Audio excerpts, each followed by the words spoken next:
marching 5 by 5, hurrah, hurrah. What do you think tap water is? It's a gay bomb, baby. Ugh. You think I am like, shocked by it, so I'm up here bashing it because I don't like gay people? I don't like them putting chemicals in the water that turn the friggin' frogs gay. Do you understand that? Serious crap. I'm sick of being social engineered. It's not funny. Some people choose their family. They love each other so proudly, and they all go marching in the big parade. What's going on, everyone? Jeremy here from The Quartering, and I want to first and foremost start by wishing everybody a happy Memorial Day, and by showing the utmost respect to those who have served and paid the ultimate price for this country, their friends, their families, those that supported them. Please know that their sacrifice is honored, and always this country will be indebted to them. And I hope that you enjoy your long weekend. I'm honoring those who served by working, because I know there's a lot of people out there that still have day jobs that they have to work today. Maybe truckers are out there still on the road, delivery drivers, a lot of people out there still grinding, and so I shall grind along with thee. Now, there is a lot of outrage over a new Blue's Clues episode that featured, or a short or a video or something, about the Pride Parade. As you don't know, hilariously, we get Memorial Day, but Pride Month. I guess which one sells more garbage probably matters there. But we're about to enter Pride Month, or otherwise known as Cringe Month, where billion-dollar, super huge mega corporations attempt to pander to the LGBTQ community as well as their many allies to sell products. We've seen this with Skittles. We've seen this with cereal. All this stuff. Pander.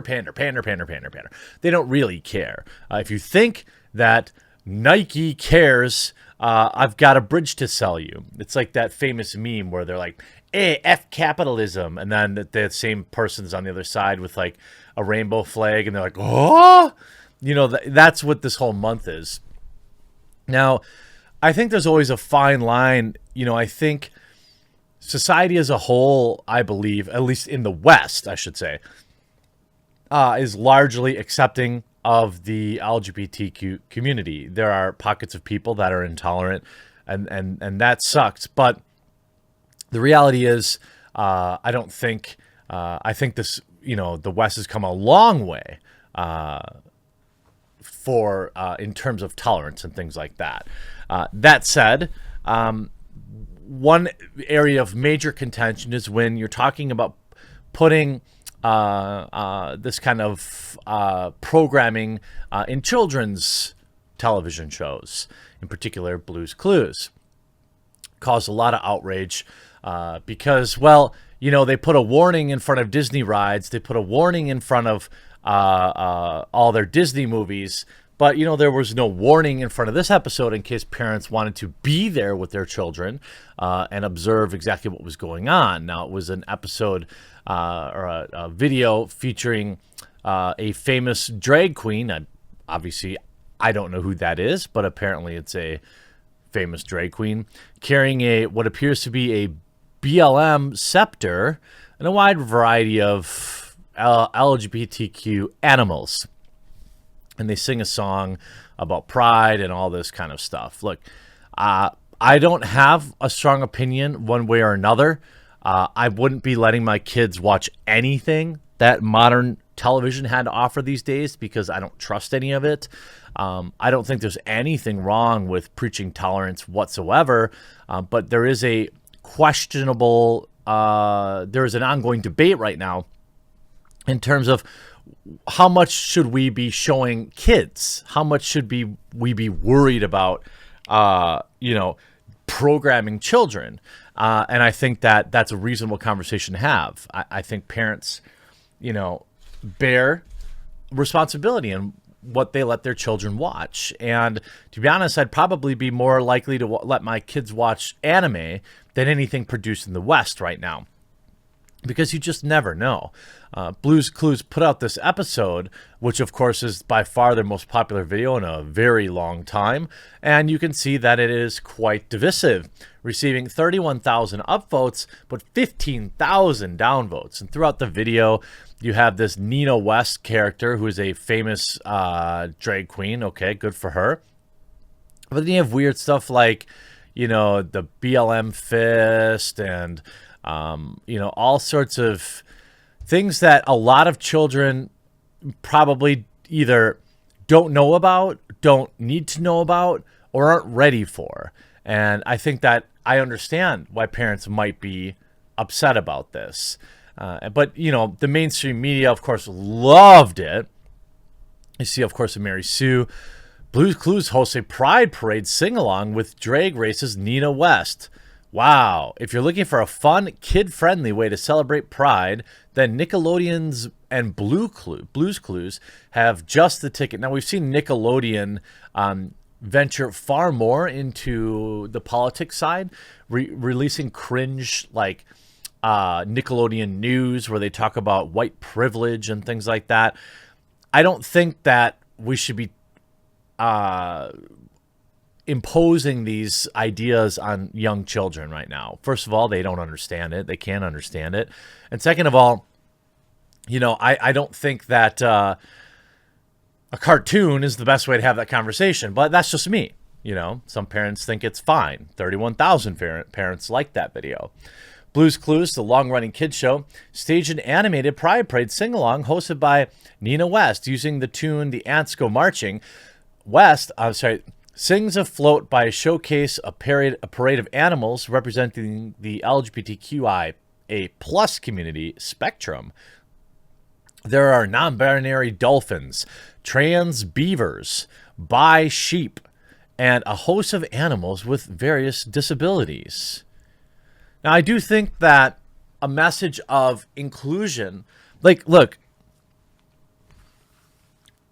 when kids are in elementary school and they see a kid in a wheelchair or a kid who has a physical deformity, maybe they're missing a hand or something like that, I think that these are things that I wish kids would react better to.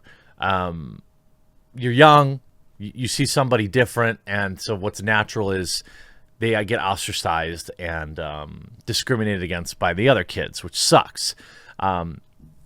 I'm not sure toddlers are really worried about running into a lot of non-binary folks in elementary school, or drag queens if their parents are, you know, not taking them to story time. You know, but overall, I think the message is fine. You know, love is love, you see, and everyone should love proudly. This is a fine message. But I do understand with a lot of parents, you know, wondering, what exactly happened to my cartoons? What exactly happened to Blue's Clues? You could see the New York Post saying, Blue's Clues teams up with drag queen Nina West for Pride Month. A new sing-along for the preschool crowd posted to Nickelodeon's YouTube channel this week shows a beloved cartoon pup in a sing-along about families, including a cartoon version of drag queen crooning about all the different kinds of families, including those with trans, non-binary, and so on parents. The family has two mommies. They love each other so proudly, and they go marching in the big parade, West sings, as the family depicted as different animals, including alligators, cats, and bears, pass her by. All families are made differently. They love each other so proudly, she also sings in the video, which racked up 17,000 likes as of Saturday. Again, I think a lot of this can be, if this kind of stuff offends you, I understand, and you should really just not be watching any mainstream television these days. You just don't know what's going on. I guess, you know, the overwhelming reaction appears to be positive, with many taking to social media praise Blue's Clues for being progressive and taking proactive steps to teach kids about different family structures in a fun, catchy way that appeals to young children. Some people might call that propaganda. You know, I think ultimately parents probably need to be more involved and what their kids are watching, and having more conversations with their kids. I think the days are long gone of just plopping your kid down in front of television or Nickelodeon even, and being able to trust what was on there as something that you would inherently approve of. Those days are long gone, as Nickelodeon has gotten far more political. You see shows like Teen Titans and all this stuff, putting in BLM messaging into kids' stuff. Kids aren't ready for that, in my opinion, and that's a conversation that parents should have with their children, not a cartoon dog. And the only way you can really deal with this is by simply not watching it, by getting more involved in what your kids watch and making sure they don't watch stuff from channels that, I mean, who is this for? This episode was written for 30-year-old members of the LGBTQ community to like and retweet it. It wasn't written for the children, I hope. I'm not exactly sure what's going on. There's nothing inherently wrong with the message, but the questions are, for me, are around like, are preschoolers ready for all of this? They don't even understand about their own bodies and things like that. And we got to, have this stuff going on in Blue's Clues. I wouldn't let my kids watch anything produced in the modern West, but if you are, if you're inclined to, then I guess that's on you. I hope you enjoyed this video. We'll talk to you again real soon.